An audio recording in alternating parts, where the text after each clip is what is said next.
नमस्कार मित्रों। मैं हमारे ग्रुप सुपर सेवन से नरपत सिंह आज लेके आया हूँ इतिहास। आज हम इतिहास को शुरू करेंगे। तो शुरू करने से पहले हमें इतिहास के बारे में जानकारी प्राप्त कर लेना चाहिए कि इतिहास क्या होता है, इतिहास में कौन कौन सी चीज़ें आती है, इतिहास क्या है, शुरू कहाँ से हुआ और क्या चीज़ आ रही है। वर्तमान परिप्रेक्ष्य में या जो भी नए विद्यार्थी जुड़ रहे हैं तो उनको थोड़ा बहुत अगर आता है तो इतिहास को याद करने में तकलीफ होती है कि इतिहास में इतनी तिथियां, इतने सन और इतनी घटनाएं आती है, तो उनको कैसे याद किया जाए, उसको किस प्रकार पढ़ा जाए कि हम उसको अच्छे तरीके से याद कर सकें।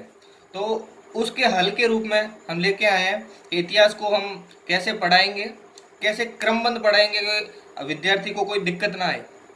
तो उससे उस सारी चीज़ों को शुरुआत करना चाहेंगे हम एक जीरो से कि इतिहास होता क्या है, इतिहास के जनक कौन है और इतिहास में हम इस पूरी सीरीज में क्या क्या पढ़ेंगे। तो मित्रों, इतिहास क्या होता है? इतिहास वर्तमान समय से पहले जो भी घटनाएं घटित हुई है उनका क्रमबद्ध अध्ययन किया जाना ही इतिहास कहलाता है। चाहे वो लिखित रूप में हो, चाहे वो किसी भी ऐसे साक्ष्य के रूप में हो जो क्रमबद्ध तरीके से हो, वो इतिहास कहला जाता है। विश्व में इतिहास के जनक माने जाते हैं, वो माने जाते हैं हेरोडोटस।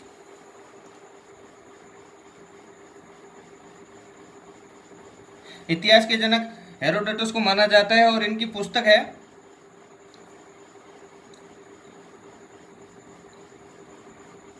The Historica. ये इतिहास के जनक माने जाते हैं और उनकी ये इतिहास की पुस्तक है द हिस्टोरिका। मैं जानता हूँ मित्रों कि ये एक कॉमन सा क्वेश्चन हो गया है जो वर्तमान परिप्रेक्ष्य में इतने कम्पिटिटिव जो जमाना चल रहा है इसमें ये नहीं पूछा जाएगा, लेकिन आप लोगों के नॉलेज के लिए बेसिक से बेसिक चीज़ें डाली जाती है, उसमें ये जरूरी है कि इसके जनक कौन थे और उनकी पुस्तक कौन सी जो फेमस है। तो इतिहास को हम जो भारतीय परिप्रेक्ष्य में भारत में हम इतिहास को पढ़ेंगे तो हम चार भागों में पढ़ेंगे भारत को। एक सबसे प्राचीन इतिहास का उद्भव, भारत का उद्भव मनुष्य का, मानव का कहाँ हुआ, तो प्राचीन भारत। फिर मध्यकालीन भारत, फिर आधुनिक भारत और फिर स्वतंत्रता संग्राम है, स्वतंत्रता के पश्चात भारत में क्या क्या चीज़ें हुई उसके बारे में हम पढ़ेंगे। तो प्राचीन भारत को हमने अलग अलग भागों में विभक्त किया है और मध्यकालीन को अलग अलग, आधुनिक को अलग और स्वतंत्रता के बाद क्या क्या घटनाएं हुई उन सबको अलग अलग किया। प्राचीन भारत में हम मित्रों पढ़ेंगे पाषाण काल। पाषाण काल में पुरा पाषाण, मध्य पाषाण, नवपाषाण काल पढ़ेंगे। सिंधु घाटी सभ्यता, उसके उद्भव, विकास और उसके पतन के कारण वगैरह।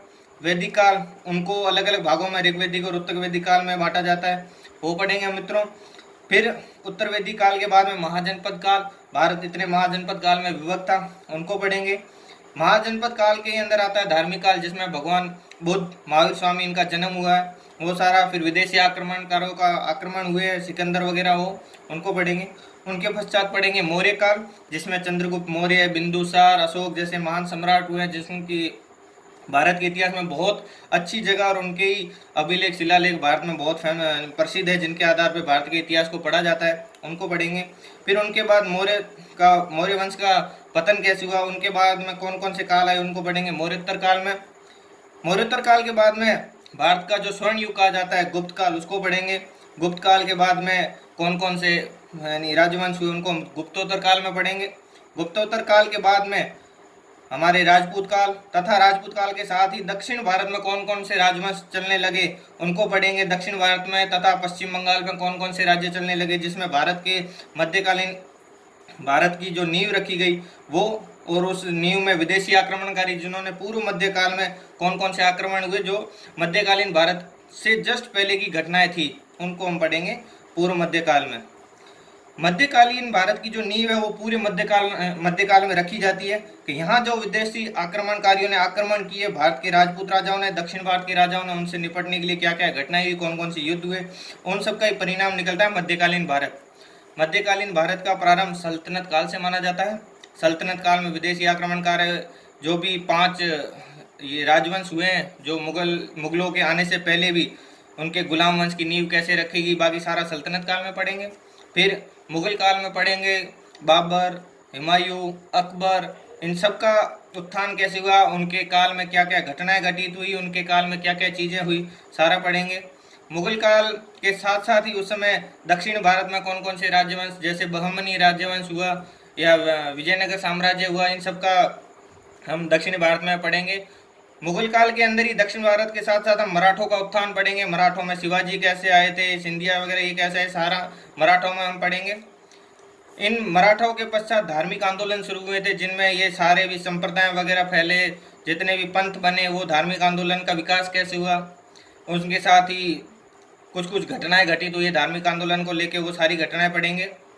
मध्यकालीन भारत का जो सबसे अंतिम भाग आता है विदेशियों का आगमन, जिसमें विदेशी आए और उन्होंने अपनी अपनी धीरे धीरे पैर किस प्रकार जमाए, उनको हम पढ़ेंगे। विदेशियों का आगमन, विदेशियों के आगमन से ही मध्यकालीन भारत का जो जहाँ खत्म होता है और आधुनिक भारत का शुरुआत होती है, वहाँ हम पढ़ना शुरू करेंगे। आधुनिक भारत में विदेशियों द्वारा राज्य स्थापित कैसे किए गए, विदेशी आए किस प्रकार उन्होंने अपने राजाओं को लालच दिया और यहाँ अपना राज्य स्थापित किया, इसको पढ़ेंगे। इसके पश्चात विदेशियों ने जब अपना राज्य स्थापित कर दिया तो उन्होंने किस प्रकार भारत पर राज्य करने के लिए अलग अलग युद्ध किए, जैसे उन्होंने मैसूर में हैदर अली के साथ युद्ध किए, आंग्ल मराठा युद्ध किए उन्होंने। फिर उन्होंने कौन कौन सी संधियाँ की जिसके द्वारा उनके राज्य सही तरीके से स्थापित हो गए। इन विदेशियों के साथ जो संधियाँ करने के बाद धार्मिक बदलाव, जैसे सती प्रथा, कई ऐसी धार्मिक कुरीतियाँ थी जो बदलाव का कारण नहीं, उनमें हम राजा राम मोहन राय, स्वामी दयानंद सरस्वती, विवेकानंद, उन सबको पढ़ेंगे। इनके साथ ही धार्मिक बदलाव के कारण इसके बाद हम 1857 की क्रांति पढ़ेंगे, उसके कारण क्या क्या थे, कहाँ कहाँ 1857 की क्रांति हुई और उसकी विफलता के कारण या जो भी उसकी महत्वपूर्ण चीज़ें होंगी वो सारा हम पढ़ेंगे। आधुनिक भारत में 1857 की क्रांति के पश्चात की घटनाएं सारी स्वतंत्रता के लिए संघर्ष की घटनाओं में मानी जाती है, जिसमें 1885 या बाल गंगाधर तिलक, इन सब से लेके महात्मा गांधी के निम्न आंदोलन वगैरह सब सारे के सारे स्वतंत्रता के लिए संघर्ष में गिने जाएंगे, जिसमें विभिन्न किसान आंदोलन, जिसमें महात्मा गांधी के सत्याग्रह वगैरह सारे हम स्वतंत्रता के लिए संघर्ष माने जाएंगे। आधुनिक भारत में जब भारत को स्वतंत्रता मिल जाती है, उसके अंदर फिर इतने पूरे शासनकाल में ब्रिटिश शासन के अंग क्या क्या थे, जैसे उनके गवर्नर जनरल कौन कौन थे, गवर्नर जनरल वायसराय कौन कौन थे वो, तथा उन्होंने कौन कौन से महत्वपूर्ण कार्य किए भारत के लिए, वो सारी चीज़ें हम आधुनिक भारत में पढ़ेंगे। मित्रों, आधुनिक भारत को पढ़ने के बाद जब भारत स्वतंत्र हो जाता है, उसके पश्चात का काल हम समसामयिक काल या स्वतंत्रता के पश्चात भारत क्या था वो पढ़ेंगे, जिसमें स्वतंत्रता के पश्चात भारत में योजना आयोग का गठन हुआ, वो पढ़ेंगे। कौन कौन सी पंचवर्षीय योजनाएं तथा उनके मुख्य कार्य क्या क्या रहे, जैसे गुट निरपेक्षता की नीति थी, वो नीति अपनाई गई, उनको पढ़ेंगे। तथा स्वतंत्रता के पश्चात मुख्य घटनाएं, जिसमें पूरे भारत में भारत का एकीकरण माना जाए या कोई जितने भी समझौते माने जाए या परमाणु परीक्षण माने जाए, जितने भी आर्थिक वगैरह जितने भी होंगे स्वतंत्रता के लिए बाद की घटनाएं, वो सारा हम इसमें पढ़ेंगे। तो मित्रों, इस हिसाब से हम भारत के इतिहास को इस मुख्य सीरीज में पढ़ेंगे, तो ये उसका बेसिक तैयार किया गया, हम इस तरीके से पढ़ेंगे।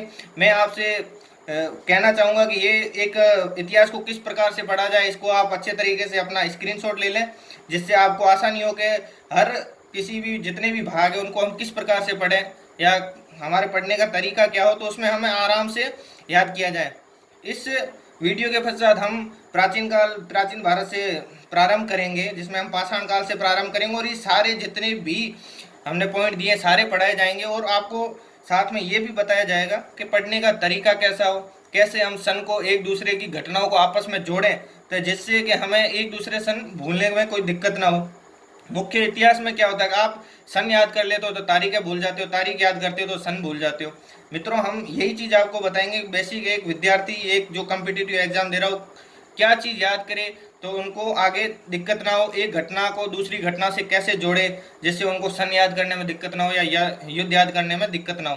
तो इन्हीं सभी समस्याओं का आपका इस प्लेटफॉर्म पे बहुत अच्छी तरीके से समाधान किया जाएगा और ये एक स्टूडेंट के लिए जो चीज़ें ज़रूरी हो वो सब आपको एकदम सुंदर तरीके से आपके लिए तैयार की जाएगी। धन्यवाद मित्रों।